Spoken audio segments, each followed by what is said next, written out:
Penn State Football Tailgate Show on 99.5, 107.5 The Bus and Bigfoot Country Legends, and simulcast on the Blue White Illustrated YouTube channel. Now, here's Thomas Frank Carr and Aeneas Hawkins.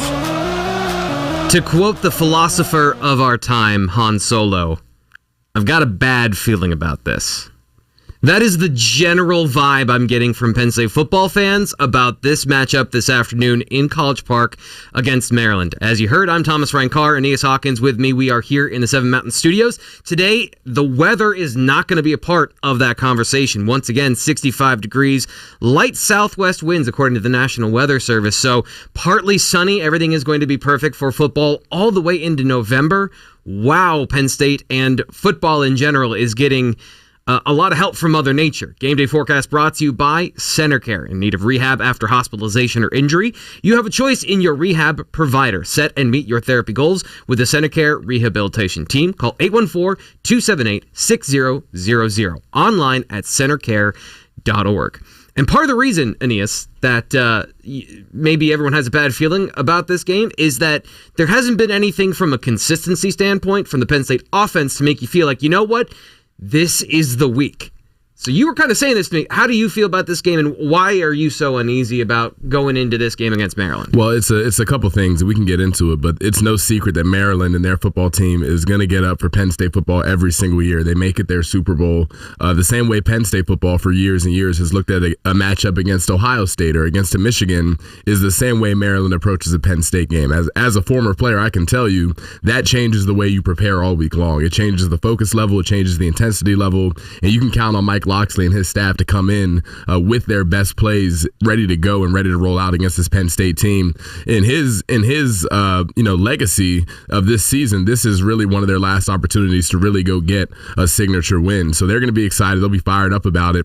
And you bring up a great point with the Penn State offense. They have not been able to find any consistency specifically over the last couple weeks. And the concern to me with that is your defense is playing a lot of reps now. We saw some cracks in the iron last week against Indiana for whatever reason you want to attribute it to, but regardless of how the defense plays, until that offense gets more consistent, is able to score more points, you're going to find yourself in football games that really you have no business being in the third and fourth quarter. So we're going to break down this game over the next 90 minutes, talk about different areas that we think might stress Penn State, areas where Penn State might have an advantage, but right off the top, one of the reasons I think that you always have to be aware of Maryland recently. Talia Tungavaloa, 19 touchdowns, leads the Big Ten. And yet there's always a but with Maryland, feels like, despite having a quarterback that I think we all agree is a good/dangerous player. What holds Maryland back from getting over the hump and having a 3-game losing streak coming into, as you called it, their Super Bowl, their national championship game against Penn State? What is it about either him or the team that you feel like puts them in the situation where their backs are against the wall at certain points? From a team perspective, you just go back and watch the Ohio State game. When they're playing at their best, they have a good enough roster and a good enough pool of talent to go play with a lot of people countrywide and in the Big Ten specifically. To me, it's a culture thing where once they get punched in their mouth and once they face some adversity, over the last few years, it seems like their team kind of rolls over and quits on them. And that's what Maryland has been historically, and I think that's an advantage that Penn State has to lean into today, and we'll get into that more later. But with Talia Tungavaloa specifically, he is a dynamic quarterback at his best. He's able to extend plays with his feet. He can get out of the pocket. He has a good enough arm and good enough accuracy when he's at his best to really put defenses in tough positions. But the kid will turn the ball over. And we've seen that historically throughout his career, especially when he's under pressure and his receivers aren't able to dominate against man coverage, which we would anticipate Penn State's corners to be able to do to a certain extent today. Yeah, that's what I'm super interested in. We'll get to that coming up in the next segment, talking about that matchup and the scheme of where Maryland likes to throw the football, how aggressive they can be with the ball. I was going to look this up, but I know the stat. He has 10 turnover-worthy plays so far this season, which is actually better than it has been in recent years, where he's not putting the ball in danger as much, but it is still very much a part of his game. And it's fascinating to watch a team, and you and I watched the film against Ohio State. Some of the body language in the fourth quarter, once Ohio State started rolling, it didn't look good. They're on an 0 for 3 right now. Is this an opportunity for them to reset? As you mentioned, they're fired up coming into this game, but this slow-starting Penn State offense, how do you get out the gates hot? And if you don't, do you give them that life, that juice they're looking for in this game? I think it's a great question. First of all, I'd say if you don't get out hot, that's exactly what will happen. Maryland will get confident. They'll start to get excited. They'll realize, hey, we're in this game and we can go win this game. Hope is dangerous, especially on a football field. You don't want to give Maryland any extra space for hope because they feed off of that. That's the type of team they have. That's the type of coach Loxley is and how he gets his guys juiced up and ready to play. So if you're Penn State football, you got to find a way to start hot, or this game is going to stretch on and be much more competitive than it has any business being. And if you're Penn State, you got to understand that Maryland, although they've lost 3 games in a row, one of which was to Ohio State and then 2 nail biters, Maryland has not lost any confidence that they're a good football team. They probably have watched the film. They're understanding that they've made a couple mistakes that have cost them games and that they could have really won those 3 games if they would have just cleaned some of those things up. So to them, they're looking at this matchup against Penn State as an opportunity at redemption. If they win this game, those last 3 weeks are forgotten in that program, and they know that, and that's how they'll approach it. So we'll get into all of that. Like I said, we'll talk about maybe Penn State and the sign of hope for some progress on the offensive side late against Indiana. But I don't think we would be a college football talk show or on the air speaking to people in any form and be doing our job if we didn't talk about Michigan and the sign stealing scandal that has been ongoing through the last month, 3 weeks. It's been hard to keep track of how long this has been going on. Connor Stallion, the assistant at the center of the scandal, resigned / was fired yesterday. That was the late breaking news, the Friday news dump. Aeneas, I don't really know where to enter this conversation because all of the things that I would think and feel about this are external, are something that is abstract. You lived football as a Penn State football player. How much has this affected you, and how much has this been on your mind as a former player who was in a situation competing against a team that might have been cheating? Yeah, well, it's frustrating if you're somebody who's preparing and you're doing everything the right way, like Penn State football has done, to go win some of these games, right? And you assume that everybody around the country is going to operate with the same morals and the same code of ethics to go win games. And obviously Michigan wasn't doing that. Now they fired that young man who obviously got caught up and really was doing just sloppy work. Let's call it what it is. He's buying tickets under his own name. He's showing up with the wrong brand on. Terrible work. How it went this long without being addressed is nothing short of incredible. But I will also say that this isn't a one-man job, and I don't want to shift the focus away from Harbaugh as a head football coach at any Power 5, really any university in general of a football program. You know exactly what's going on, and you're tasking people with these things. Harbaugh is not innocent by any means in this entire thing. He knew exactly what was going on, and anybody who tries to give him a pass that maybe this kid was going off by himself and doing this on his own volition, I think is operating with a little bit of naivety because that's not the reality in my book. How would you steal signs and then give it to the coaching staff on game day? And then if they were not aware, wouldn't they ignore him? Right. And here's what's concerning to me. I didn't know how to take this entire thing. I saw a clip on Twitter, and this to me really, really showed me how much of an impact this was having. So he may have been going to steal the signs, but the entire staff knew what was going on, and I would argue that a lot of the players knew what was going on. There was a game against Ohio State. You see C.J. Stroud make a audible. You see the entire Michigan staff staring at Ohio State sideline. They put the signal in, and immediately Michigan's entire defense, the people on the sidelines that aren't playing, the coaches, they're all signaling to audible to whatever they were calling on the defensive side of the ball. That to me indicates that everybody was involved to some degree, to some capacity, and had some hand in this. Yeah. Just base level, how important is that information? It's crucial. It's crucial. There's so many times. I'll give you an example. We played Ohio State in 2018. Our roster was absolutely good enough to go win that game. I think we were actually winning the majority of that game. We thought we were going to walk away with it.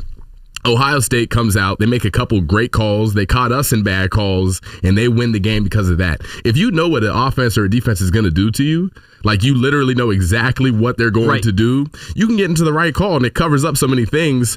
And I'll take it back to the TCU playoff game last year, where I saw reports that TCU figured out what was going on and that maybe they had people's signals and that's how they were dominating people.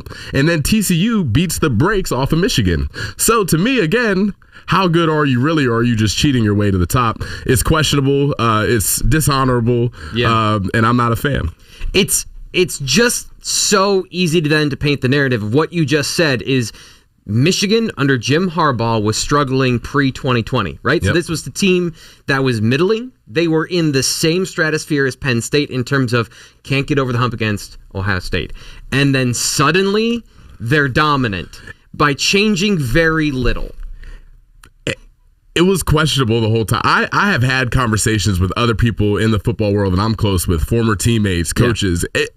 I would watch Michigan and I was confused. I'm like, I don't know. I don't know how they went from being who they were, a team that we felt very confident every year going into it that we could go beat, 2019, 2020, and then all of a sudden, I mean, night and day difference. They're the second best team in the country behind Georgia, really. They're dominant. They're dominating the way they were. Teams don't make that jump in that transition overnight like that unless they're cheating, which we have found out now is the case. It's just, so from a philosophical perspective, and this is just where I'll jump in a little bit here, is like having watched Jim Harbaugh at Michigan and being somebody who loves the X's and O's and understanding schemes and formations and stuff, what Jim Harbaugh does is retro 1980s football, which doesn't work to the level it does currently, the way that they're playing right now.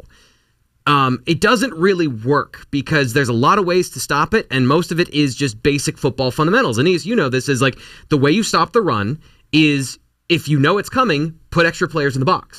Right? It's a numbers game. It's a numbers game, and you can be beat. You can still be beat, but they were not doing that. And then suddenly they were.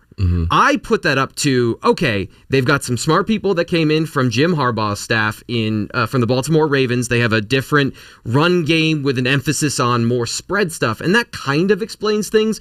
But when you're having the level of success running the football that they do without presenting the challenges that everyone else has to present, and then suddenly you're great. It is suspicious, and it's frustrating because it's like you can be watching and you can know what you're saying and know what you're talking about and be wrong because of something that you don't know, which is what we are seeing unfold in front of us. 100%. And another thing I'll say is, a part of the reason that makes this Michigan sign stealing investigation such a big deal is there are so many people in college football, from athletes to GAs to offensive and defensive coordinators to head coaches whose livelihoods and their long-term careers are predicated on how games go and what they're able to get done. If Michigan comes in and their offense has all the signs for what a defense is going to call, and Brent Pry, who's trying to feed his family and has dreams of being a head coach and has dreams of doing XYZ, and they're playing against cheaters, it sets everybody back. Nobody wins that way. We're not going to get into the fact that Michigan running a 1986 style of offense is setting football back in itself too. That's another conversation for another time,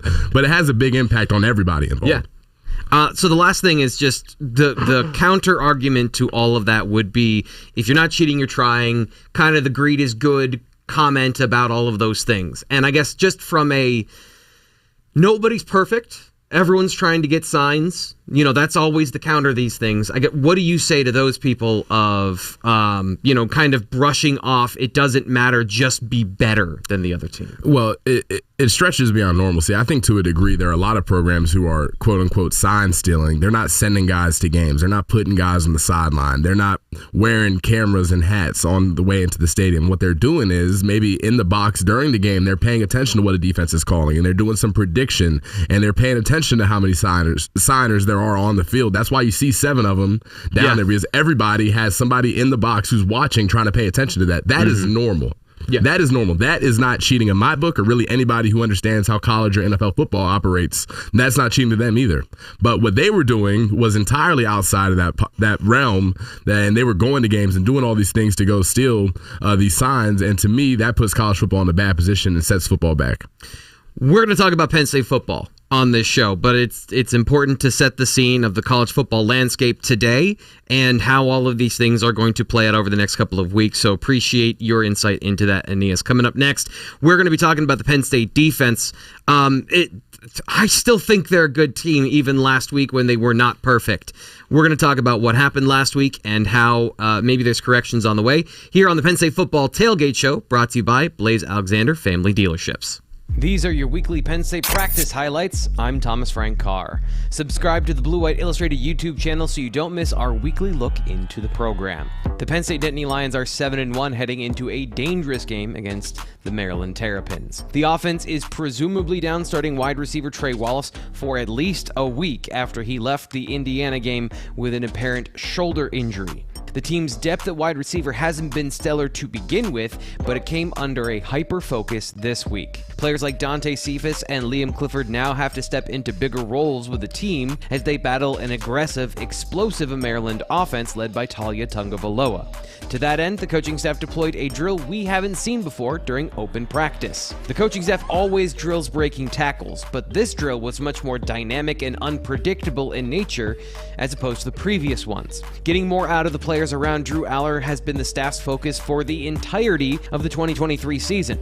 So far, the team is middle of the pack in those results, with receiving yards after contact and broken tackles smack dab in the middle of Big Ten teams. The running backs are in a similar situation. Despite leading the Big Ten in carries, the Penn State rushing attack led by Katron Allen and Nick Singleton is roughly in the middle point of the conference in yards after contact per attempt. Explosive plays are one thing, but efficiency and breaking tackles for both groups is essential to keeping the offense on the ever-important schedule.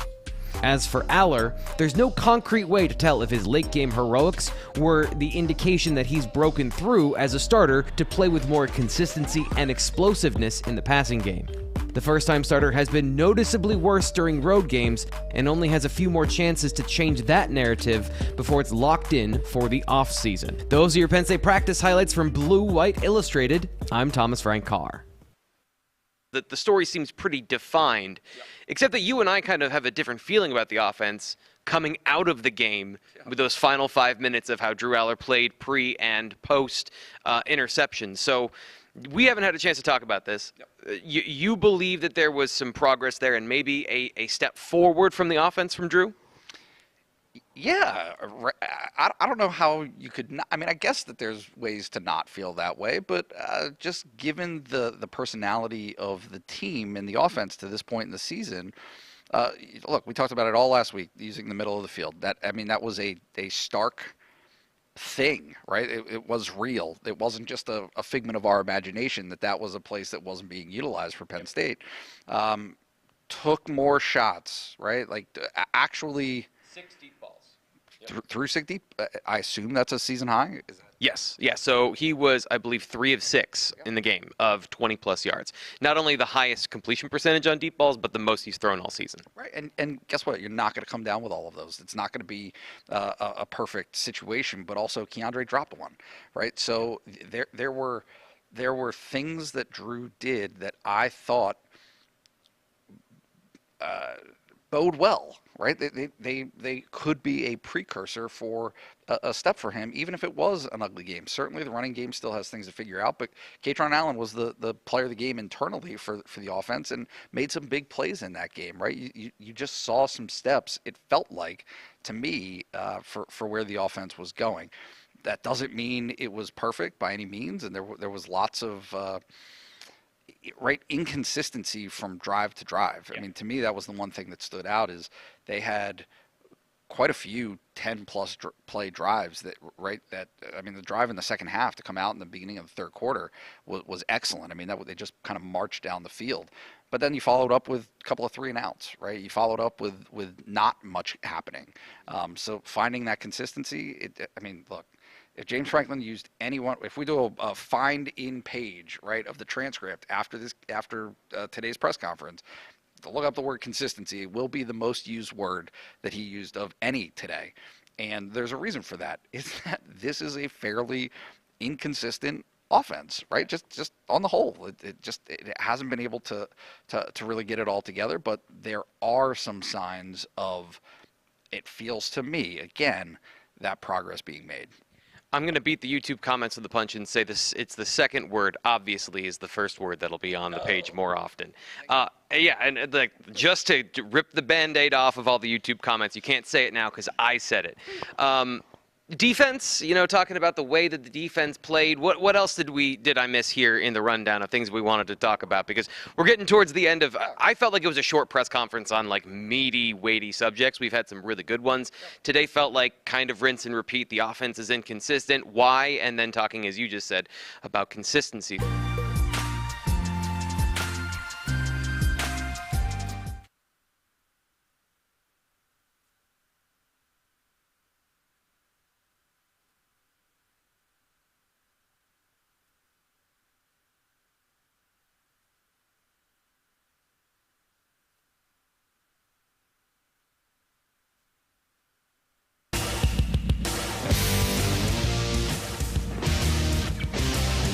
Blaze Alexander Family Dealerships, celebrating more than 40 years of service to the community. Blaze Alexander Family Dealerships has a vehicle to fit your budget and your transportation needs. Home of the $1,000 lowest price guarantee with 19 locations throughout Pennsylvania. I'm Thomas Frank Carr. He's former Penn State defensive tackle Aeneas Hawkins. Yes, there is a Christmas tree behind me. No, I didn't put it there.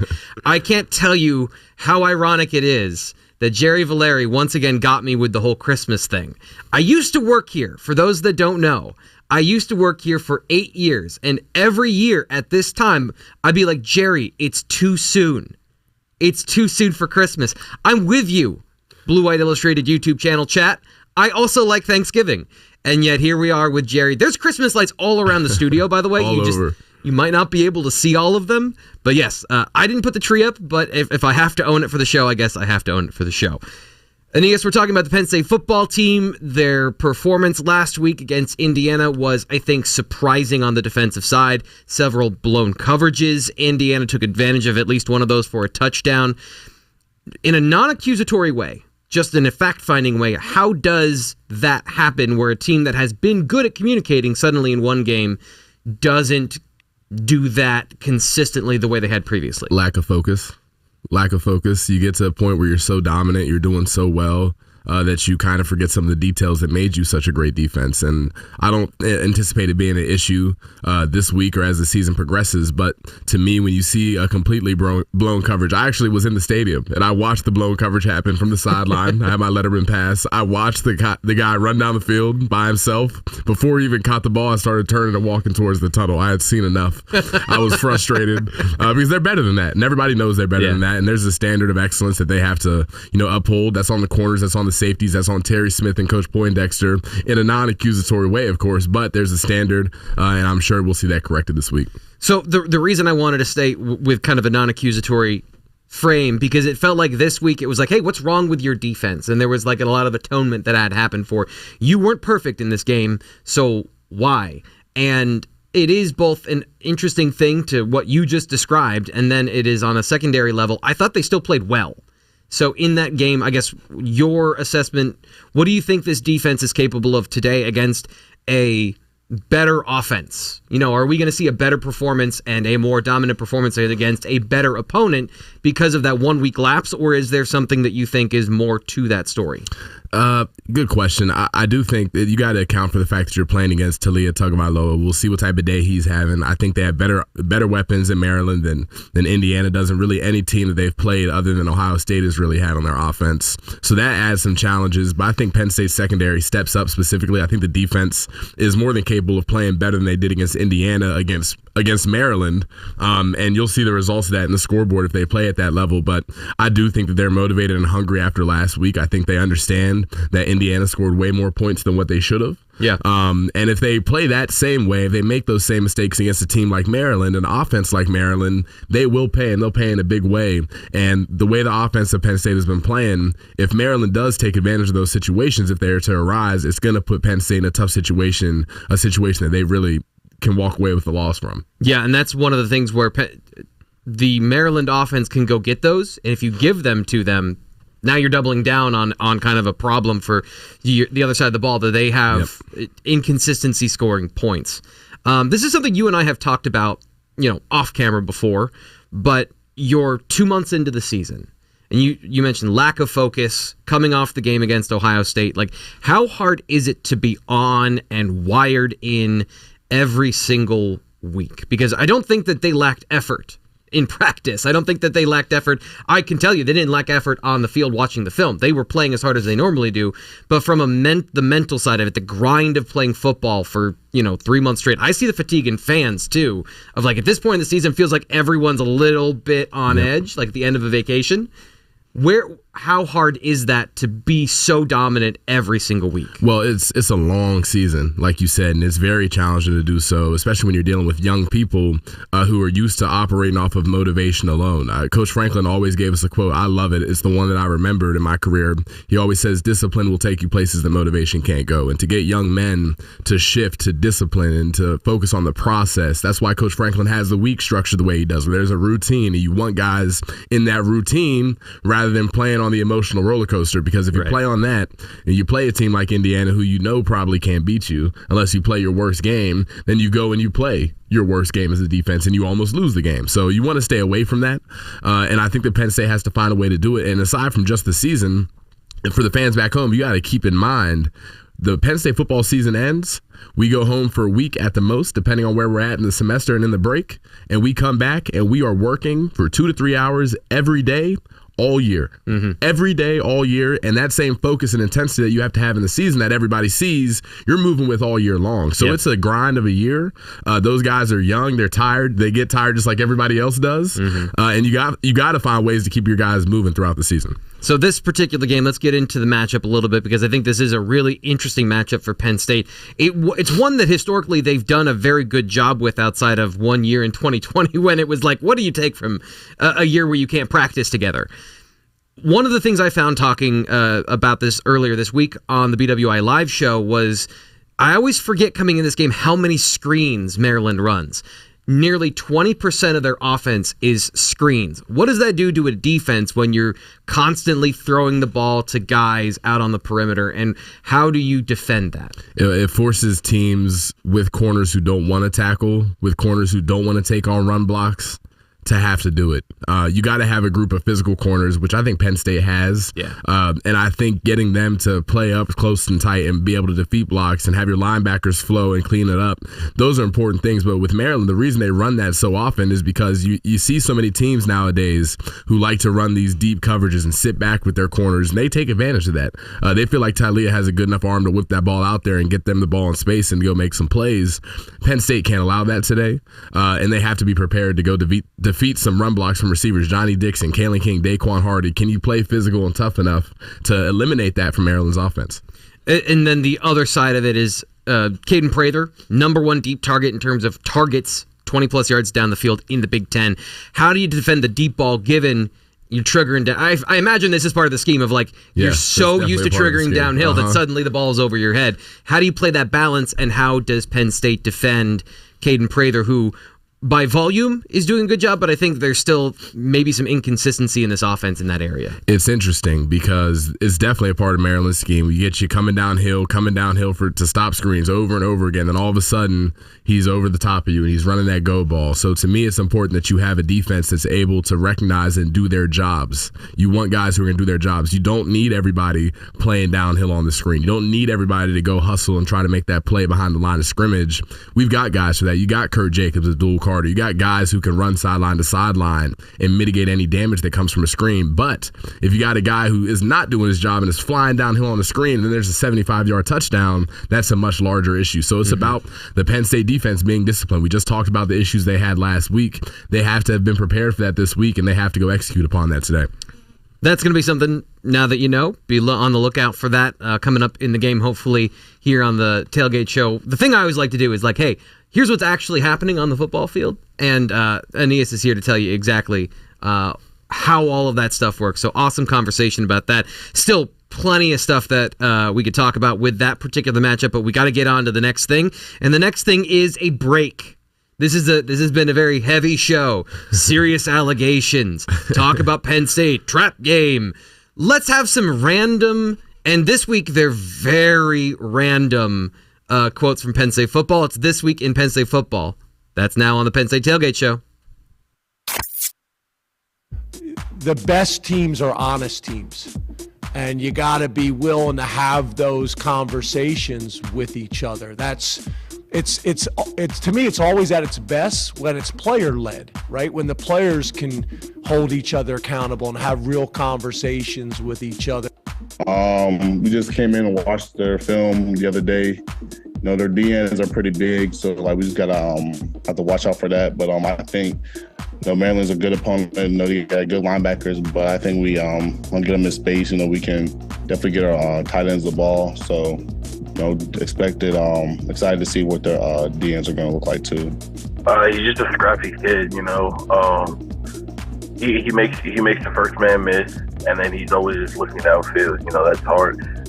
That's hard for any defense to play against. You know, when you have a guy like him, you know, who can sit in the pocket and then run out of the pocket, and then, you know, keep his eyes downfield. You know, that's always going to be a challenge. Denai put himself in position to be a big-time guy through his preparation every day, and I feel like he's one of the best guys when it comes to that. Great routine, great student of the game, and I feel like he's ready to take that next step to be an elite guy on this defense. On Tyler, you know, really you can see his freshman year, he's a very competitive person, you know, and I think just hearing the stories of when he was being recruited, obviously he was a heck of a basketball player. He was a quarterback, but you know, he'd pull the ball down and run with toughness. And, you know, from his redshirt freshman year is kind of when I saw like, okay, this guy's super competitive. He wants to learn. He'll stick his face in the fan. Do you think you can predict turnovers? Because there's some conversation about turnovers being kind of a random stat. No, I wish I could predict that we get 7 each weekend, or I would predict that every week. Guys on campus this week. Well, it was about a dozen or so Division I players, okay? And out of those, handful or so have a Penn State offer. Penn State had out 4 new offers this week, so that really kind of increased the overall depth of scholarship guys. I think it was, I want to say 9, about a dozen or so guys who hold an offer, and then you know, I think it was like 15 or so who actually have a Division I offer altogether. Alex Tash is certainly the guy who kind of grabs my attention the most. 2025 linebacker out of Latrobe. Latrobe is not a school that, you know, often produces Division I talent regularly. Good program, but not one that gets those high, you know, guys are absolutely going to play FBS level. Second visit for him. He's one of those guys that picked up an offer this week. Looking to catch up with him here in the couple coming days. I don't, you know, haven't caught up with Alex yet, so that's something I need to do here still. But looks like a pretty good physical linebacker, plays well in space. Sean, I would think do you think he'd be a Mike at Penn State? I would think a box guy at least. Like I don't think he's a Sam guy. So, but I mean, he's 6'2", 210 right now, so that he fits the bill of being a Mike. He's a guy that's I struggle to call him a late riser because it was 2025. He's been rising lately. He's been a guy that really, when you play at a school like Greater Latrobe, you know, a lot of people are going to say, who is coming from, like, why is James Franklin and Terry Smith going to Latrobe? Like, that's not. We had that on our message board last week. Did you see that? Yeah, no doubt. So Pittsburgh, Wisconsin, Penn State just came in. I think Virginia Tech in there as well. So he got on the regional radar, and this one is certainly a head turner for him. He's been a guy that kind of has blown up this year, has played really solid both sides of the ball, a linebacker, running back. So he's been a guy that's I think T. Frank just said it in the chat. He's been fun to watch. You know, sometimes those guys will just pop up right under your nose, but also out of nowhere. And Tash seems to be one of those guys. A couple others, T. Frank, I'll take it there. I mean, Desi Jones coming back in from New Jersey, 4th visit now for Penn State. 3-star right now on 3, 4-star in the industry rankings. And certainly this feels like a receiver that Penn State is going to be very much in the mix with here moving forward. Like I said, this is 4th visit now. Has some quality offers too, Ohio State, Texas, to name a few. And then many of the regional schools with Pitt, Rutgers, Syracuse, West Virginia, Vatech, schools like that. But 4 visits in 1 year, consistently coming to Penn State. I think he's certainly been to Penn State more than any other school so far. But this feels like a player that I think they're going to be in the mix with for the long haul, you know, especially throughout the spring. And you know, we'll see when he wants to narrow things down. A couple others. Jermaine Kinsler, I got to add to another New Jersey pro. Go ahead. I just want to jump in here and ask a follow-up question because his film is pretty split receiver, safety. Is he universally seen as a receiver, or are some teams recruiting him as a safety?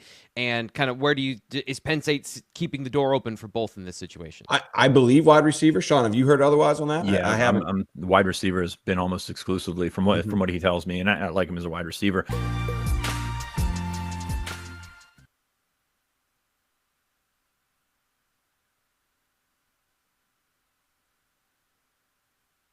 Be the smartest person at your tailgate. Get the expert's view of today's game with Aeneas Hawkins as he gives you the key matchups. Brought to you by Stalker Chevrolet. For your next vehicle purchase, come to Stalker Chevrolet and save with low interest rates. And remember, only at Stalker Chevrolet will you get the Stalker Advantage with the purchase of any new vehicle. All year long, T. Frank, when we've done these key matchups, I've been giving you a focus up front in a lot of these. Offensive line, defensive line. We've talked about the receivers and the running backs. But today, after the last 2 weeks where we've seen Drew Aller struggle and have to grow up and figure things out, my key matchup today is Drew Aller versus that Maryland secondary. Not only is it going to be important today, we talk about Maryland and the coverages that they run. We'll get into that as the segment goes. But we saw Drew do some more things when he's faced with man coverage, when he's faced with pressure looks, throwing the ball up to his playmakers and giving them an opportunity to go make a play. It's going to be important that he's able to do that today as well, not only to beat Maryland, but Michigan is rolling into town next week. You got to get Drew going, give him some confidence, and give the rest of the team confidence that the offense is going to be capable of scoring enough points to give them a chance to go beat Michigan, which is why it's so crucial that today he finds a way to dice up that Maryland secondary and give his team some faith that they can still go win and play in a college football playoff. I want to ask you about percentages, and not necessarily about statistics, but just a general feeling of how far off do you think Drew is from achieving what you just said? Drew is not as far off as maybe the naked eye can see. I do think he's shown a couple signs he's a young quarterback in the last few weeks. His feet, we talked about off the air, can get a little bit happy. He gets a little jittery when he's faced with pressure and is in tough situations, which is very common amongst young quarterbacks and something that's easily corrected in the offseason. But I do see that. But I do think that he still is the same guy that a lot of people have made him out to be. He has incredible arm talent. The key to me is getting him confident enough. Yeah. You know, he hadn't thrown an interception until last week. The longest the FBS quarterback has ever gone, the most attempts without throwing an interception, which is great and dandy until it's time to start throwing some 50-50 balls up and giving your guys a chance to win and make explosive plays. I stood up out of my chair and cheered when Drew threw that interception. I was so excited. Get it done with. Now go play football. Give your guys a shot to go win. And I think that, to me, is the biggest step he has to go take to be that elite quarterback that people think he can be. Now, we are well into the Maryland analysis, but a shameless plug here, go watch T. Frank's Film Room. I break down that play of exactly what happened and why he threw it. It wasn't that he made a bad decision. It's everything you just said. Antsy, bad feet, his eyes, he knew. This is the thing that I think with Drew, and you can kind of see this in some of the advanced analytics.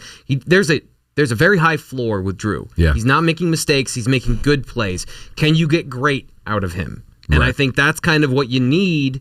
Not kind of. That is absolutely what you need for this team to go where it wants to go. They need to get not him to be dominant Heisman quarterback, but he needs a few great plays a game where he's not just doing what is expected.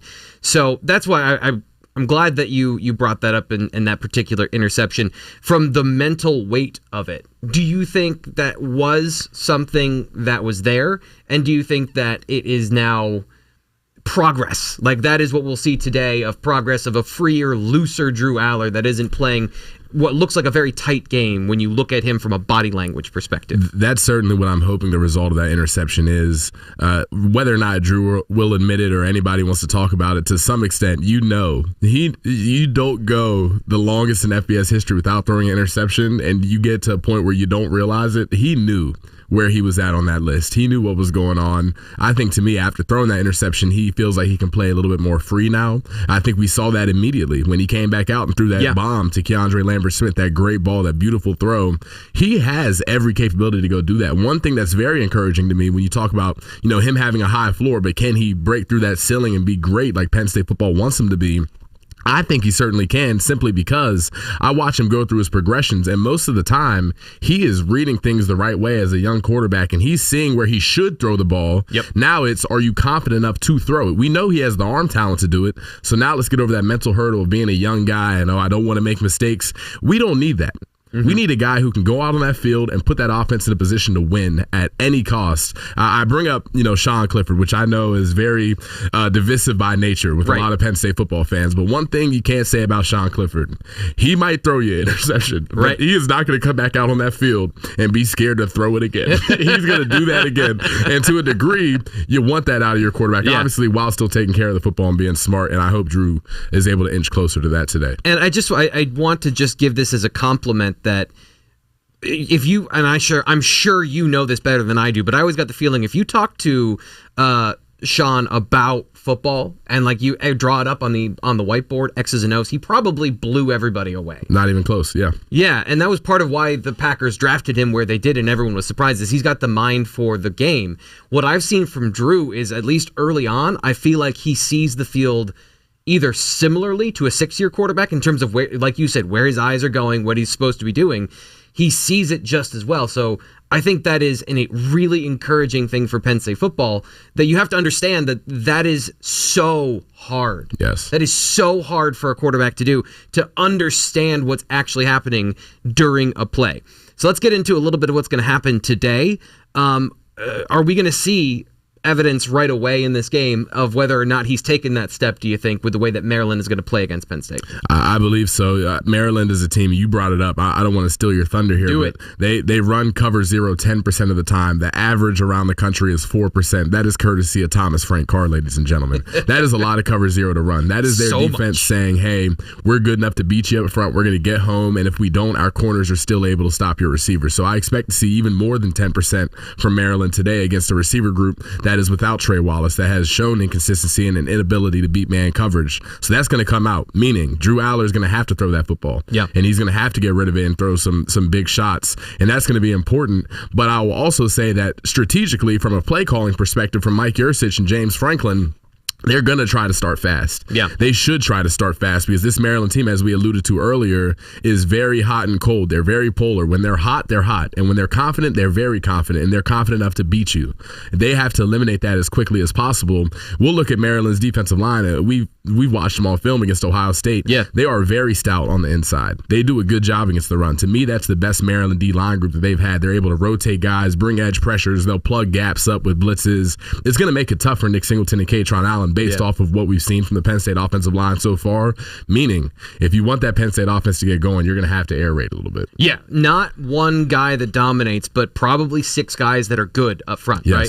Yes, and Maryland has not historically had that. They always have a strong starting unit. Yeah. But they've got a 1-2 deep at every position across that D-line that is capable of coming in and making a good impact. So when it comes to the last game against Indiana, one point I want to make here is that when it came to those cover 0 moments, Drew threw 1 touchdown and threw another 40-yard pass that was incomplete because of a drop. So if you're looking, don't look to just the final play. Like, if you watch that game, and we focused on that final play all week long, but really, to me, the signs of growth were there even from the first quarter, because there were plays where they didn't use the middle of the football field until it was available with, a lot of aggressive coverage.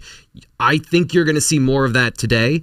How do you play into that without going too far, though, if you're Mike Yurcich? Yeah, well, you still want to have some semblance of balance. That's my least favorite word in the world right now with how much we've said it. Coach Franklin said it. The media says it. But balance is still important. You want to find ways to get Nick Singleton and Kaytron Allen going to some degree. One thing that I'm calling for, and I thought about yesterday, I would love to see more C-gap plus runs from Penn State football. Yeah. Olu Fashanu gets a lot of credit for who he is in the pass game. And we see him strap guys up as they pass rush. But he is a weapon in the run game as well. He is very capable of making some impact blocks out there on that perimeter. You get some pullers going. You got a guy like Tyler Warren, who in my opinion is one of the better blocking tight ends in college football. Get those guys going. Let them get in space and try to get the run game going that way. So to me, you ask how you don't play into cover 0 too much and play a game in which you're only taking deep shots and you're only trying to do that, which can be kind of feast or famine. Yeah. Get some C-gap plus runs going as well. So that's another thing to look for today on the field, a matchup of what we think is going to happen between Penn State and Maryland. We're going to come back with something off the field. James Franklin, for the last couple of weeks, has been, I think, honest in a way that is illuminating to the process behind the scenes without giving us anything whatsoever on what goes behind the scenes. That's why we got Aeneas here. We're talking about James Franklin press conferences. And it's going to be interesting, I promise. That's coming up next on the Blaze Alexander Family Dealerships Penn State Football Tailgate Show. It's hard to believe. The numbers say, from a production standpoint, he's the same. The way they've gone about getting those numbers is different. So, Nate, I guess if the soul of the offense isn't working and the soul of the offense is not the quarterback, what? How did we get here? How did we get here? So I just want to correct you on one thing, because I do think it's an important distinction. It's not that they were going to get better, although that was expected. It's that they're the best option that this team has. It's about putting it in context. It's not, oh, well, these guys are going to go from Superman to God. Right? Like, that's not what we're talking about. It is, hey, we know or understand what the challenges are within the offense. Okay. You understand that. I mean, look, anybody that's acting surprised about the receiver situation right now, it just wasn't paying attention. That's the bottom line. This has been a conversation since December of last year. Everyone knew that this was coming. To a mixed degree, everyone knew, well, I won't say that. A lot of people, or I at least, and maybe us here, expected this from Drew, expected the reality of Drew. Not perfect, but also not bad. Just good, and having the opportunity to get better. And so they pointed out, I talked to Mike Yurcich before the Rose Bowl, and he was so direct about what was coming. And that whole perspective maintained through the spring into the summer. And I posted something on the message board last night. If you're a subscriber, you should absolutely check it out. It is Mike Yurcich in June detailing exactly what this offense is, which is controlling the game. That was their whole point, is control the game, get explosives as a result of what you represent in the running game. Right. Now, the running game explosives have not happened this year. That hurts the passing game explosives. The passing game explosives hurt the normal running game, right? Like it all.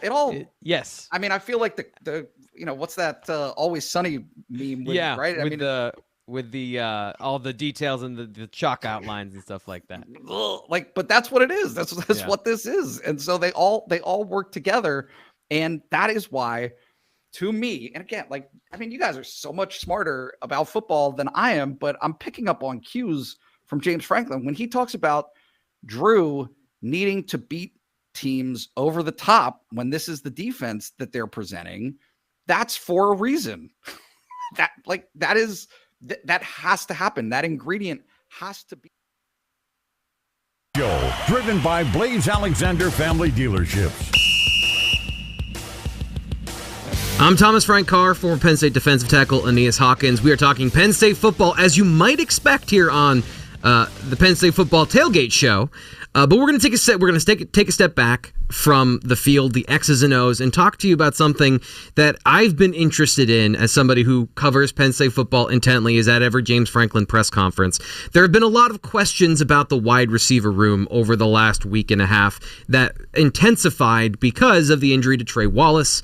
And that's all we've talked about this week. Almost all the questions were James Franklin does not answer about injuries. So it's a hypothetical of, if you don't have this guy, what about Dante Cephas? What about Caden Saunders, who is a champion of everyone on social media and in the YouTube comments? I see you guys. I absolutely see you guys. I want you to know you are seen to come and play on the football field. And James Franklin has to answer the question of consistency and what you guys don't see in practice. And this is a very long setup to the question, but I just want to make sure everyone understands the ecosystem this is coming from. In the last couple of weeks, he has said very upfront, listen, I want to answer your questions and I want to give you what you're asking. And I don't want to be I want to be transparent, but I also don't want to create a problem in the locker room, and I don't want to say something that I haven't said to that player yet.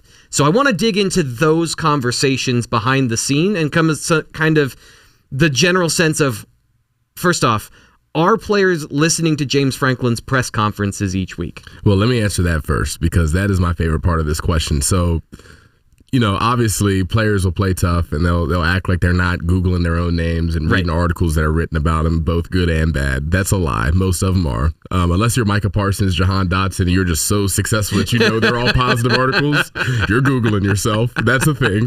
And the second thing I'll tell you is, let me turn back the clock. The year is 2018. It's right before the Citrus Bowl. Myself, PJ Mustafer, and Pat Fryermuth, we had a James Franklin press conference watch party, and that was a tradition that lived on. We would sit there and watch his conferences together because we wanted to know what he was going to say. Obviously, we would have all the tea, all the information on what was going on, and we just would want to know when certain topics would come up that maybe the media also knew about, how he was going to answer those questions. So for us, it's entertaining. Now, to your point, to your initial point where James says, he doesn't want to say anything negative about a guy or maybe that's controversial about a situation or a guy until he's spoken to him, that is the right way to handle it, because it will create locker room issues. Guys are sensitive to that type of thing. The way Coach Franklin would talk to me, I'll take you back to freshman year again. I was 315 pounds, 40% body fat. I was weak. I wasn't, everything. Coach Franklin, to my face, came and told me every single one of those things. I appreciated it because that's how I went and got better. Now, had he gone to Audrey Snyder and said those things for her to write an article, then it would have been a problem for me. So I do think his approach there is the right way to go about it. But the players are certainly paying more attention than what people maybe give it credit for.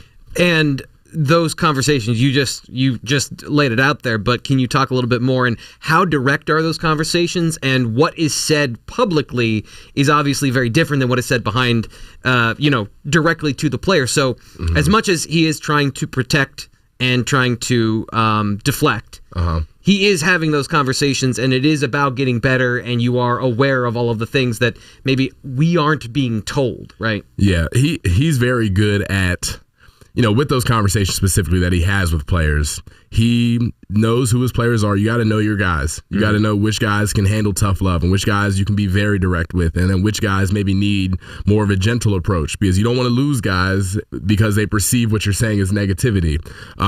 So that's one thing. But I will say, another story here for you. There was one year specifically at a Wednesday press conference after practice. Now at this point, I'm fresh off. I was sick. I got down to 250 pounds. I had no chance of playing this year. It wasn't even a remote possibility. And somebody from the media asked, hey, can you talk to us about Aeneas Hawkins and his development? Are we going to see him at the end of the year? Coach Franklin went on there and was very kind. Oh, Aeneas is a great locker room guy. He's working really hard. We're trying to put some weight on him. He'll slip a little bit of truth in there and then cover it up with a lot of really nice things, which I think when you're talking to the media about a guy that you recruited and you're calling family and you're asking to give their all for you I think it's important that you maintain positivity when you can. Yeah, and he does send messages, right? This is something that we have seen, not to piggyback directly off of that, but the whole Aaron Donald conversation this offseason, Hakeem Beamon admitted, I took notice of that. I took that personally, and here he is, 290 pounds, playing the best football of his career. And that's what he'll do. When he wants to call a specific guy out, he'll do it, and he'll make it about the group. So I remember when he made those Aaron Donald comments. I'm like, I wonder who. I asked the question, by the way. Okay, great question by you, T. Frank.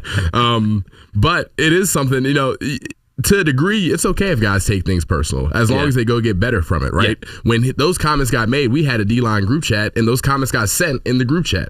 It was an internal conversation that the defensive line had, no coaches, all players. It was accountability. It was a challenge, and then people went and got better because of that. So I do think there's some value even when you do call guys out, doing it in a group setting, not singling guys out, but challenging an entire group can often promote growth. Yeah, and making it about the positive again, right? Yep. The positive again, and trying to make it about challenging in a positive way. The last thing I want to ask about with this, because I find this endlessly interesting from my perspective as a professional who asks questions and tries to get the truth or more information, more knowledge about the team. There's always, I want to say, 30 to 40% of the questions are, what about X player? What about X player we haven't seen before? Because, as we started this conversation out with, we don't know a whole lot about the young players, Anthony Ivy, Caden Saunders, we can bring him up again, but just those young guys, those receivers at the position, and the only window we have in is James Franklin. So, like, what percentage of the information is he giving us in terms of, like, general things he could say, and how much is, like, just straight up not getting out of what you guys know internally and what we don't get to know? Yeah, that's a great question, T. Frank. I think there's obviously things that aren't being presented to you guys, and you guys aren't getting the full scope of the information. But again, I think the only time that happens is when there are negative things about a player. There are negative traits about a player. Every player is not perfect. And there are young guys, the guys you mentioned, Caden Saunders and Anthony Ivy, are going to be good players at Penn State. So I'm not talking about those guys specifically. But when he answers a question about a player that he knows is not ready to play football, maybe will never be good enough to play at Penn State, maybe he's not a good enough athlete, they made a recruiting mistake, they're not going to go into the media and they're not going to answer the question that way and throw that guy under the bus and throw themselves under the bus for missing on a guy that they believed in, because that does happen. And there are guys in every class who are never in a million years going to be good enough to play at Penn State football, and that's how that happens. So it's very interesting. It's a good question. It's just, I always sense the frustration from fans of, like, we want to know more. And it's just that thing of, like, this is the best we can give you because that is the way it is. It's intentionally set up that way. So I guess the last thing is, like, the coaching staff they're not holding back good players from seeing the field. That's not what's happening. If a guy is good enough to play at Penn State football, if he's ready to do so, they're going to play him. There is no question they're going to play him. And honestly, more often than not, if it's a question mark, if it's a gray area on whether or not a guy's ready to play, they're gonna put him in and find out. They're not gonna withhold that. So if you're not seeing a guy, there's a reason. He's hurt or he's not good enough right now, and you can pretty much always attribute it to those two things. I love that. Hearing it from somebody else who has experience with it, I think it's refreshing for me. And maybe this has been an entirely selfish segment, and I'm okay with that. But I do think, like, getting to those questions, because that, like you mentioned, the off season, the 1% better every day, the grinding in the darkness, like, this is a part of my job. This is a part of what we do to bring you, the fans, this information. This is a large part of what goes unseen and untalked about, is these reactions and these conversations and why they happen. And all of that is to set up more James Franklin talking to the media. There we go. It's the Coach's Corner on the Penn State Football Tailgate Show, presented by Blaze Alexander Family Dealerships. Penn State is coming off of a 2-score victory against Indiana, but in last week's matchup, they allowed the Hoosiers to score 24 points, which is the most points Indiana has scored against a Big Ten opponent this season. Head coach James Franklin said the Nittany Lions will celebrate the victory, but also learn from last week's win. We're never going to make excuses for winning. You know, at the end of the day, that's what it's all about, and they're all going to be different, right? They're all going to be built differently in how you get there throughout a long season. But after wins, you have to be as transparent and as honest as you can be with yourself as coaches and as players, but then also be able to have those conversations, head coach to assistants, head coach to the players, assistants and coordinators to the players. And the best teams are honest teams. And you got to be willing to have those conversations with each other. But to your point, you know, we got to be able to peel things back and have honest conversations and look at things and check the data and see what the data is saying, because we have to win and we have to find ways to get better. But there's a lot of ways to get better throughout a season, and sometimes it takes an ugly game. Sometimes it takes a setback. You hope it doesn't, and you wish it doesn't, and you do everything you possibly can to learn after wins and not have to go through those setbacks or those challenges. But sometimes it's needed. Drew Aller was sacked 7 times in the last 2 weeks, which is more than he's been sacked in the first 6 games of the season. Head coach James Franklin thinks coaching and schemes are what's leading to more sacks for opposing teams. The first thing is across the board, and specifically the last 2 weeks, we got to play better. We got to continue to get better and grow. There's no doubt about it. I think what happens specifically with the offensive line, I don't care what offensive line you're playing or what quarterback is back there. If you're not good enough on first and second down and you're in obvious passing situations and people can just tee off on you and twist and game, that's challenging on the best offensive line. So we got to manage it as coaches. The players have got to execute to allow us to stay ahead of the sticks. I mean, for us, I think we have to continue to play better. We got to continue to develop depth so that when we lose guys, the next guy can go in and play at a high level. But then on top of that, we have to execute and play better on first and second down. And we got to manage the game as well. Are you going to get some third and longs and some obvious passing downs? Yes, there's no doubt about it. But obviously you don't want to live in that, and there's probably too many third and longs over the last 2 weeks that has impacted that. Penn State gave up 3 touchdowns for the first time all season. Luckily for the Nittany Lions, they were still able to walk away with a 33-24 victory against the Hoosiers. Head coach James Franklin had this to say in response to anyone criticizing Penn State's defense. There's been enough evidence over the season of who we are as a defense and specifically who we are as a pass defense. When you play man coverage, are there some things that we can do, technique and fundamental, that probably weren't executed on that play the way it should have been? Yes, but when you play man coverage as much as we do, they're going to get you from time to time. I think there's enough body of work of who we've been as a defense to feel very comfortable and very confident with that. You had one play where the guy made a phenomenal throw and the receiver made a great catch and run. They're going to make plays too. They're on scholarship too, right? And then the other one was a blown assignment. So, is this going to be a challenge this week for a number of reasons? No doubt about it. But it's not like you're watching the tape and saying, aha, this happened here, and we're going to capitalize on this. I would not say that. For more on Penn State versus Indiana, just keep listening to the Penn State pregame tailgate show. Off the top, first question here. This is from The Renegade.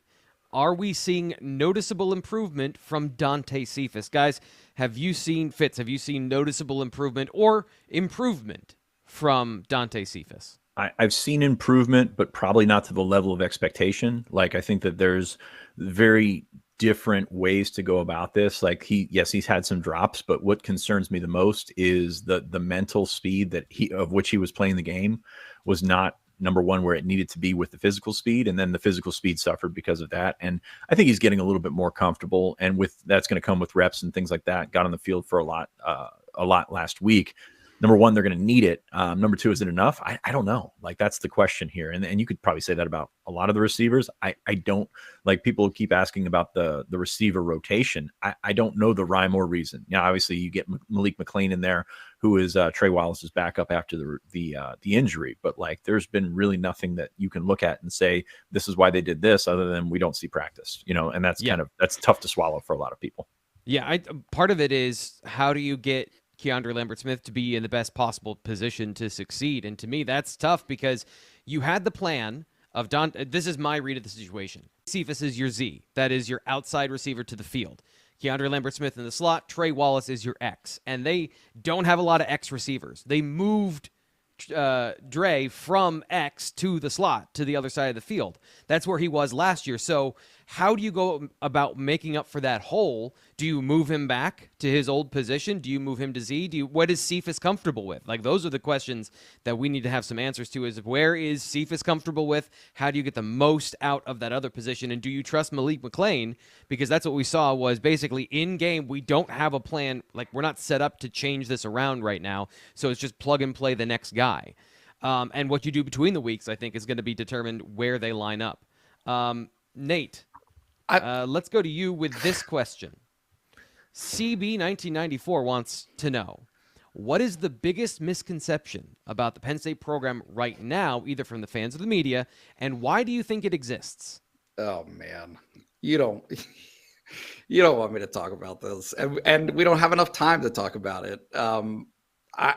I think that the short version is college football is built for misery across all of its fan bases, and there is Dabo, no is that stand. What's that? I said, Dabo, is that you? It is. It me, Dabo.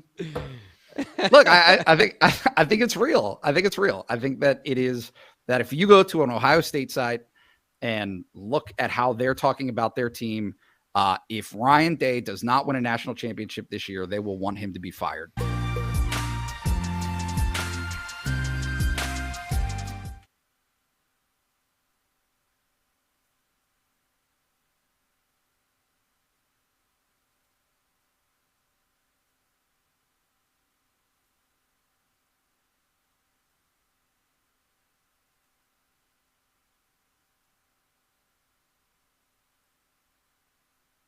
State Football Tailgate Show, driven by Blaze Alexander Family Dealership. It's a long and bumpy road to the Big Ten Championship. Let's see how other teams are faring today. Here's Around the Big Ten, sponsored by Joseph C. Hazel Plumbing and Heating, Sprinklers and Backflows. They're your one-stop for quality, affordable sprinkler systems, HVAC, plumbing, and backflow services. Call 814-355-4841 for a free estimate today. PA number 012698.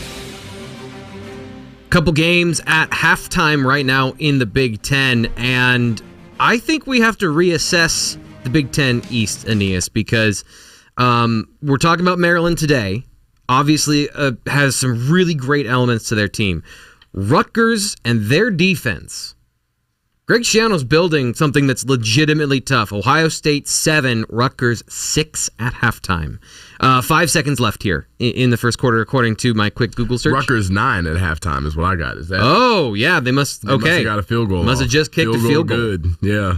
So there's something coming up later in the season that Penn State has to be aware of. Also, interesting implications there for the Big Ten East. But this has been the thing for Ohio State this year as well, right? And is like they'll get off to a slow start like Penn State, but then there's a ratio of how many times Marvin Harrison Jr. is on the field before something ridiculous happens. Yeah. Anytime you got a guy like Marvin Harrison Jr. who's generational, I mean, he's a generational talent. He is a Pro Bowler. He's an All-Pro, and it's not going to take him very long when he gets to the NFL to do it. Who's the guy that you've seen that's that big and that fast and that fluid? That is a big receiver that can run routes like him. Like, who's your comp or somebody, the last person you saw could do that? Man, that's a great question. That is a great question. I want to say, I'm not sure. How big is Justin Jefferson? I think he's 6'1" or 6'2". Yeah. I mean, there's not a lot of guys. To your point, there are not a lot of wide receivers that big and physical who can run like that and are able to. The problem is Marvin Harrison Jr. is so good after the catch, and he's so fluid running routes as a young player. That normally is something that receivers learn with time. Not to cheer on anything Ohio State does, but Brian Hartline deserves a lot of credit. He is the best wide receivers coach in the world. NFL, college, he continuously gets guys to go to a new level. Julio Jones. That's your comp. I was starting at Calvin Johnson and working back. Okay. Yeah. I mean, but seriously, he's that level of talent, though. He is a Julio type of player, and when you're a college football corner, a guy who's got to wake up on Monday morning and sit in your EGEE 101 course, you got to go to class. You're a normal guy. You know, you're trying to cover Marvin Harrison. It's a long day. Other scores: Indiana 17, Wisconsin 7 at halftime. Another Penn State foe that people talked down on, and rightfully so. Like they had their butt kicked for 3 weeks before that game. Yep. And it seems like Indiana at least has figured some things out to score points. Can I add on real quick here? And Franklin brought this up in his press conference. Everybody wants to talk about Penn State and the hangovers that happen after playing in Ohio State. Look at Wisconsin down 10 against Indiana. After playing Ohio State, it's the same thing. This is a college football issue, not just a Penn State issue. Keep going. Last one here at halftime. I'm not going to get this one wrong. They can't score points because it says halftime on my screen. It's Michigan State and Nebraska tied at 10. That's the wild situation at Michigan State. I haven't really been paying attention to it because I just after you watch a train wreck at a certain point, it's still just bodies everywhere and the derailment. So that's a part of the schedule that I'm super interested in. But Nebraska being tied at halftime with Michigan State, just generally, if you're Nebraska, it feels like Michigan State should be an easy win and an easy team to put in a position where they don't want to play anymore, because I don't know the leadership situation. Maybe this is an unfair thing, but I've seen situations where it just kind of falls apart. And Nebraska 10-10 at halftime doesn't look like we're making them fall apart. Yeah, they're not. And I think one thing that you got to remember here is that although Nebraska is the better football team, and although they have the clearly better record, Michigan State with the dumpster fire that's been going on over there is tough. But let's be honest, Nebraska's talent level, the people on that roster is not that much better than Michigan State's, to where maybe they would go dominate this game like a Penn State or a Michigan or Ohio State would. And you're seeing them play a game here. Those Michigan State kids, you got to remember, they've been through the ringer. They've been through the fire. They've been through a lot. And for whatever reason, they have found a way to stick together today. I hope they get Nebraska. I hope they win. That's another thing is it'll boost Penn State's schedule if Michigan State's slightly better. And the other part of it is from that perspective of, and the unfair part of just from 1,000 miles away not paying attention, you expect to be a dumpster fire. Those kids have pride. They're playing for their futures. For sure. And that is, if you can just find a way to insulate from all of that, I imagine you can still be a competitive team. Coming up later today, obviously Penn State 3:30. Against Maryland, Illinois, Minnesota, Iowa, Northwestern, and Purdue at Michigan, 7:30. That's the primetime game this week. So not a super juicy schedule here from a name perspective. Penn State, Maryland might be the biggest matchup. Would you say? On paper, this is the best game of the week in the Big Ten, it looks like to me, too. So let's get into that. Let's talk about the biggest game of the week, the one we've been focusing on. We talked about Drew Aller and the passing attack. Let's discuss the run game and the consistency, but the lack of explosive plays. I'm tired, the bingo card, explosive plays. You can check that off the list today. What has been your assessment of the Penn State rushing attack and how they've done so far through 8 games now? Have you seen development? Have you seen guys getting better? Have you seen the situation improve, or have they been consistently the same? In my book, they've been consistently the same. I do think there are subtle improvements that you're seeing week to week. Maybe one side of the ball plays better than the other. I'm yet to see that offensive line play with a whole lot of cohesiveness in the run game. And in the run game specifically, that is crucial. You won't have any explosive runs without everybody doing their job at a high level. I think Penn State football, a lot of times, I don't have the numbers, maybe you do, seeing them try to cram it in between those guards or in the A and B gaps has not worked to an extent. I know they've had some tough situations at left guard with Landon Tangwall, the starter, having to medically retire. JB Nelson comes in, he gets hurt. Here comes Vega. They've had to really get creative about that situation in there, and that's why I brought up earlier the idea of, okay, well, maybe your horses aren't in the A and B gaps. Yeah. Maybe you need to find ways to get the ball out in space, C gap plus runs. That's what we brought up with Olu, with Caden Wallace, who's playing his best football of his career in my book. You have the horses at tackle. You got the horses at tight end to go get guys out on edges and try to play out there a little bit more as well. And ultimately, that would loosen up some of those interior runs that really we've seen Mike Yurcich want to lean on. Yeah. But to me, they got to find ways to continue to grow because this has been inconsistent all year long. And when you look at the way we talked about the run game in the offseason, the way the level at which we thought that this offensive line and these running backs would play together, it's been a little bit disappointing. Do you think, and I've looked at the blocking up front, and I've looked at I was shocked to see some perfectly blocked run plays where you're getting these guys into the second level, and last year they were making that safety miss. Yep. This year it's just not happening. So from trying to separate the two things of the offensive line, and I know that's what you're saying, and the running backs and kind of the cohesiveness there. What do you see from the running backs? Is there anything that you have can pinpoint, or you can kind of give a general idea of things that you think that might be different or something, because I've been racking my brain about this for a while, and I just can't figure out the difference between Nick Singleton and Kaytron Allen last year and this year. Yeah, I'm a little bit lost for words as well, because you really look at it and you think about it. Both Nick Singleton and Kaytron Allen, I bet you if you had their body compositions from last year and this year and the work they put in, they have only gotten better this year. They're bigger, they're stronger, they're faster than they were as freshmen, but they're not playing that way. I don't know if it's a confidence issue because neither one of them have been able to have a huge game yet. Yeah. Where maybe they're losing some of that confidence and they need that home run, that big run to really bring that back. But you can't point your finger at one physical thing that either one of them can do better. To be honest, last year the complaint with Nick Singleton was he wanted to bounce everything outside. He didn't really know how to run the football.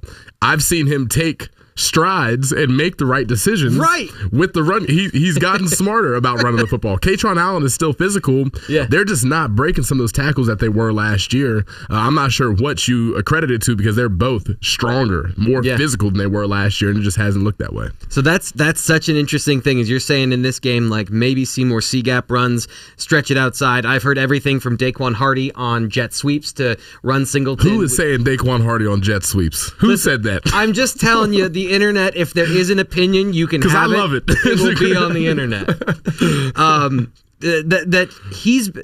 Nick Singleton has been trying so hard to be a good running back this year that he's almost taken the special out of his game a little bit of, like, if you're running, for example, you're running a pin and pull and it's already going to the outside, going to that C gap, it's just on the edge of the tackle. It's just tunnel vision. Yeah. Like, I got to get to my point of attack instead of saying, okay, they've lost leverage here. Yep. Now I'm going to bounce it. Yep. And he's like trying to correct things. It seems like from this side of the camera, it just seems like he's trying to correct those things. But that doesn't even explain some of the things I've seen on film of tackles he should break between the guards, where he did that last year and he's not this year. So let's focus on this. Oh, go ahead. I want to bring up one more point because this it hasn't been talked about enough. And I don't hear me wrong. Penn State's offensive line still has horses. They still have good guys in that interior of the offensive line that are doing a good job with a lot of things. But Juice Scruggs is the singular most unsung hero of Penn State football that I can remember while I played. The way he could climb to the second level. And although Nick Singleton and Kaytron Allen may have been breaking some of those tackles, a lot of them that you saw break were the ones where Juice Scruggs had a hand on a guy, or maybe Juice Scruggs had knocked a guy off balance and then they run through a guy and those things. And that was what Juice did so well, which made him a second rounder, now the starter for the Houston Texans. That is a big piece to miss. Yeah, that's a big piece to miss. Not that Hunter Norzak can't do it. He's doing a good job at a lot of things. But they're different. They're two different things. Yeah. What Juice was really good at was getting to that second level and really springing those guys to have some of those explosive runs. And I think that's another piece that's missing. Yeah, and Hunter, I think the way he does it is he's explosive and he's fast, but that sometimes he doesn't always get the same level of consistent body on the guy, right? Yeah, and I think that's a great point. So this game, you talked about it in the open or early in the show that you think that, and I think we both agree that this defensive front for Maryland, they can cause some problems from a scheme standpoint of stuff in the middle of the line of scrimmage, and then from a physicality standpoint, some guys that are stout against the run. So can Penn State get it done? Can they slog their way through this to help Drew Aller in the passing attack? I think they can still get it done. They are going into this with an understanding that, number one, the defensive line, the guys up front that Maryland has, that is the strong point of their defense. They understand that. They've prepared for it all week long. What I'll be interested in seeing is how they handle the different pressure looks from the edge pressures, which Maryland loves to run, and then some of the plug looks that they'll use with their nose tackles and their backers coming down and filling gaps and twisting the something there. That can be a little bit challenging, especially with the struggles that we've seen with those interior three playing together. I expect Maryland to come in and try to really attack those things because they've been weaknesses in the past, but I think Penn State football up front has the horses that they need to win. They have all the explosive talent they need to go win. It's a matter of going and doing it, beating cover zero a couple times, maybe hitting them with a C-gap plus run, and really making them think about the calls that they're making. If you just come in and play Maryland and you give them inside zone and inside zone and inside zone, well, guess what? As a defensive coordinator, I'm not calling edge blitzes. I'm going to run plug stunts and those types of things, and you're not going to run the football because I know you don't have the courage to call anything different. Yeah. So it's an entire scope of things that needs to go well today for Penn State's offense to get going. They know what they have to do. It's a matter of execution. You just threw about 3 questions into my brain. I'm going to have to self-edit here because I want to get to 2 things specifically. JB Nelson being back, I think, more full-time than he was the previous game. I don't know if he's going to start today. That's something I'm going to be looking for. How much does his violence up front, help a guy like Hunter Norzad, who is athletic and I think stronger and a better athlete than people want to give him credit for. But that combo, to me, I think was on the way to doing some really good things. Do you think, first off, do you agree? And second, do you think they can get back on track? Yeah, I think you'll see a lot of even if JB Nelson doesn't start today, you'll see a lot of them because they're going to want JB to get comfortable playing with Hunter and vice versa today before heading into Michigan. It's a big deal. I think the staff will let JB and Vega kind of compete a little bit today if JB is cleared and ready to go. That way they know which is the better option heading into next week. But it is crucially important for Hunter Norzad specifically when they're working double teams with the guy as physical as JB Nelson. It allows Hunter Norzad to climb to the second level faster. It allows them to be more creative on double teams and pulling a guy like Hunter. Hunter Norzad is going to go to the NFL Combine one day and absolutely blow people away with his 40-yard dash. He runs like a deer. He's the fastest interior lineman that I've played with above 300 pounds. It's not close. So I do think JB Nelson back is a big impact, hopefully. Last thing is, and I want to do this because I think that this is, we have a lot of reaction and a certain amount of negativity around players as we get to see them and they get to see their flaws on display. And there's nothing that they can work on those things, but certain elements are static. Yep. And then you have a guy like Caden Wallace, who has genuinely improved at this point in his career, which we talk about the guys we haven't seen behind the scenes, right? And we talk about the guys we don't know their improvement, and then we see them as fully formed products, and we go, well, why wasn't he starting in the first place? Right. Caden has worked through things in front of everybody. Yes, he has. And I just wanted an appreciation conversation here about Caden Wallace being very good. Whether or not he plays today, I think is going to be up in the air. But what has he done to improve that you've seen this year that is different from his play previously? Yeah, I think it's two things. I think his mentality in his fifth year is noticeably better than it's ever been. Caden has never been a kid that's scared to compete by any means. But when I say mentality, to me, it comes back to how consistent can you be? Mm-hmm. How disciplined can you be? Can you line up and can you do it every rep? From the time Caden got here as a true freshman, he would jump in at tackle. He'd play against a Yetur Gross Matos, a Shaka Tony as a young man. And he would, during his best reps, he would beat those guys. Those guys are NFL talents. They're still playing and making a lot of money do it. He was doing it at 18. The problem with Caden was he had a problem being consistent and knowing his role and doing his job at a high level every single snap. You can tell that in the offseason, he took the time to challenge himself, to really understand the playbook, to be an impact right tackle, which he has always been capable of being. Caden Wallace walks in the room right now, you're wondering why he's not in the NFL already. So to see him take those strides, and the last thing I'll say is physicality in the run game has gotten a whole lot better. He's a big, imposing guy when you see him, but he didn't always play that way, and he's starting to do that in his fifth year, and it's been a pleasure to see. A lot of love for Caden Wallace. I'll be completely honest here. The next segment is my least favorite because I hate giving predictions because we got to give numbers to the predictions. But we do it because we love you. And I'm pointing to the camera here for the Blue White Illustrated YouTube channel and you listening on 99.5 The Bus. We know that it's important that you want us to put pen to paper and to give you our thoughts on how this is going to play out. We gave you all the matchups, but I left as little time as possible to do it. Coming up next on the Penn State Football Tailgate Show. It's hard. Lengthy conversation about the offense, the defense. Let's put pen to paper, guys. Fitz, coming to you first. What was your score prediction for the game? Yeah, I've gone back and forth on this. I wrote this one yesterday morning, but I have Penn State winning. Just talked to some people down there. Maryland's on a slide right now, and again, trends don't really matter that much with this one. But I got Penn State 30, Maryland 17. I actually went back in this morning to see if I could bring that Penn State point total down a little bit, just because you're not confident in the offense. Like, you're not confident in how it's going to look from week to week or from drive to drive, really. I mean, third downs are so, like, always important, but so massively important to playing the style of football that they want to do. And they haven't been good at it. So I think Penn State's going to do enough. I think it's probably going to be another frustrating game, but I think they're going to be able to do enough and maybe force a turnover here or there. I think Daquan Hardy is going to be a key player. Like, he's become the easy answer for the guy to look to as a potential key player because he can make things happen on defense, special teams.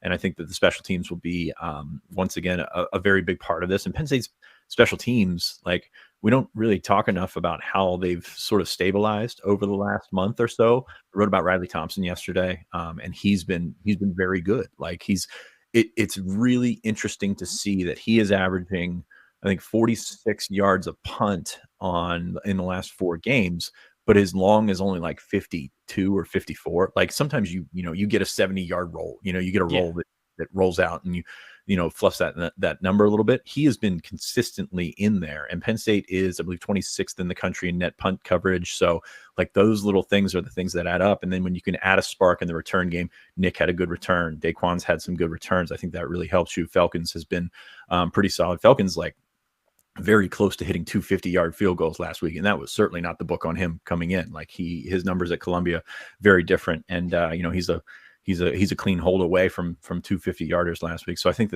that's certainly something that comes into play. So those little things, the sudden change, the bringing it back on an interception, bringing it back with a punt return, things like that are going to give Penn State the opportunity because they're deeper. There's no question there that Penn State's deeper and more talented. It's just can they get out of their own way on offense enough? And do we see another game where it's 10-10 at halftime, 14-14 at halftime? I think it's going to be close, and I think Penn State's going to have an opportunity to open up, but it's going to take some, splash. Going to take stop me if you've heard this one before. Going to take them making the extra play, and that's going to go on both sides of the ball this year or this week. Nate, what about you? Yeah, I hate making picks. I've got Penn State. I think 27-24. 27-26 sounds right. 28-27. I mean, I just feel like it's going to be close, and I feel like it screams.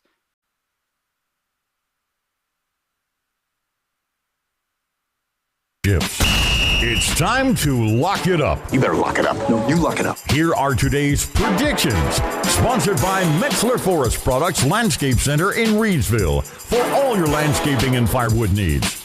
Get your project started by going online at MetzlerForestProducts.com. Penn State football tailgate show here for just a few more minutes. Want to give one quick shameless plug again, BlueWhiteIllustrated.com. If you want to sign up there, we have the best Penn State football coverage anywhere and the best Penn State basketball coverage, which is coming up starting on Monday. Obviously, Michigan week is going to be huge, so sign up. I suggest you check that out. Thanks to everybody here at Seven Mountains Media for this partnership, which has been awesome. Aeneas, your prediction for the game? I've gone back and forth with this. I know that Maryland's going to be up for this game, and because of that, I'm going to say it's a little bit closer than what Penn State fans may be comfortable with. What I'm comfortable with is that I think Penn State finds a way 27-21 to win this game. I think it might be closer than what it should be. Talia Tagovailoa is a proven commodity at quarterback who's going to have his guys fired up, and I think that the Penn State offense may struggle at points during this game, but Drew Aller, he's growing in confidence. They run a lot of cover zero. They find enough ways to win this game to find a way to get out of there with a victory. So my prediction has been up since Wednesday, and by the way, I don't want to pull the curtain back. It's sort of meaningless at that point for me because I haven't watched all the film yet. But actually, this week it does kind of go in line with that of there's a lot of things I think that can frustrate Penn State. And I think this is going to be a close game. Maryland's a good football team. If you demoralize them, there's a path to a blowout. But there's also a path to this being a tight game and Penn State losing. 26-21. See, this is why T. Frank and I work so well. That's incredible. I don't know how they get to 26. Honestly, I'm just like field goals. I thought field goals, 26. Here we go. So 26-21 is what I think this game is going to be.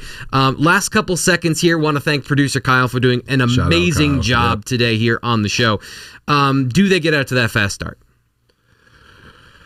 Yes. It's a tough question. I think they do. I don't think it's a fast enough start. I think maybe the first drive stalls out. The second drive, they come out and find a way to put points on the board. That's my prediction. Yeah, I think if you give them the opportunity, Drew Aller is ready at this point to make some of those plays. But my question is, when does the young QB tag get removed? Because he's played enough starts now. James Franklin has said previously, once you get to this point, you're not a first-time starter anymore. No. You're just a starter. I think we need to see that progress and that corner turned in this game. For me, that's the biggest thing because that will be an indication that the offense is moving forward into the biggest game of the year. Once again, I'm Thomas Frank Carr. That is former Penn State defensive tackle Aeneas Hawkins, current media superstar. For producer Kyle and everyone here at Seven Mountains Media, I want to thank everyone for tuning in. We will be back for the post-game show, so stay tuned for that.